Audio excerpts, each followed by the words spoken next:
তখন আমাদের প্রতিপত্তি নাই, আমার পাশের ফ্যামিলি আমার থেকে বড়, হে গোবিন্দ তুমি আমাকে আরো দাও, ওই জন্য কাঁদি। কিন্তু আসলে কৃষ্ণ বিরহে কেউ কাঁদি না।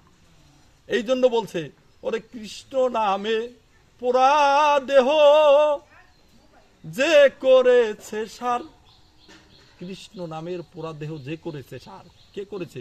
সনাতন গোস্বাই পাদ, রূপ গোস্বাই পাদ, কবি কৃষ্ণ দাস গোস্বাই পাদ, কবি লোকনাথ গোস্বাই পাদ, যিনি জগতের আচার্য শ্রীমান মহাপ্রভু গরু সুন্দর ভগবান হয়ে ভগবানের অর্চনা করছেন, দেবতা হয়ে দেবতার পূজা করেছেন। কি করছেন?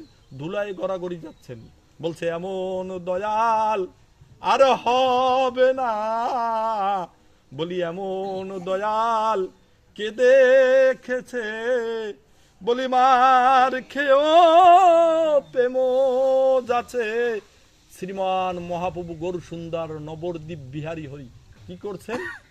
মায়ের খেয়েও প্রেম যাচ্ছে, আবার সে ধুলায় গড়াগড়ি যাচ্ছে। কিরকম? বলছে যে একবার কৃষ্ণ নামে যত পাপ হরে, জীবের কি সাধ্য আছে তত পাপ করে। জীব, তুমি কি এত পাপ করতে পারবে? যা কৃষ্ণ নামে দূর হবে তুমি কি তত পাপ করতে পারবে? পারবে না, তোমার সেই ক্ষমতা নাই। বলে আমি তো আমার নিজেকে অপরাধী, আমি তো আমার নিজেকে বহু নশ্বর হিসাবে মনে করি। বলে কেন না? বলে আমার মতো অধম আর অপরাধী তোমার এই ভুবনে নাই। বলে আমি নিকৃষ্ট। বলে কিরকম নিকৃষ্ট? বাবা এক লাইন বলতেছি আপনাদের অনুরোধে। যখন রুহিদাস মুচিকে নেমন্তন্ন করা হলো, তখন মা দ্রৌপদী খুব সুন্দর করে রন্ধন করেছে। রন্ধন করার পরে সমস্ত পদ ব্যঞ্জন যখন ওনাকে দিল, তখন উনি অর্জুনকে বলল, তুমি আমাকে ছুঁয়ো না, আমি দূরজাতি, আমি যে অসুচি। বলে তা হবে না, কারণ অর্জুন তো জানতো রুহিদাস মুচি কে। যখন চামড়া সরাইয়া ডুব দিছিল, তখন অনাদির আদি গোবিন্দের যমুনা নদীর তীরে আমার গোবিন্দ সেই রুহিদাস মুচিকে দর্শন দিলেন। তখন অর্জুনের চর্মচক্ষু দ্বারা আবার একটা জন্ম সার্থক হয়েছে। তো ত্রিনয়ন ছাড়া গোবিন্দকে দর্শন করা যায় না।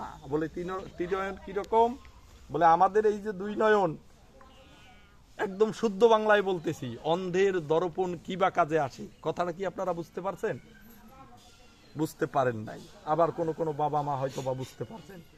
অন্ধের দর্পণ কি বা কাজে আসে? যিনি অন্ধ তার আয়নার প্রয়োজন হয়? দর্পণের এক নাম আয়না। তাইলে অন্ধের কি দর্পণের প্রয়োজন হয়? উনি কি দেখবে? ওনার তো চোখই নাই। তাহলে আমরা কিন্তু অন্ধ। কিরকম অন্ধ? যার ত্রিনয়ন খোলা নাই, যিনি গুরু বৈষ্ণবের সাথে কথোপকথন করতে পারে না, তার মনুষ্য জন্ম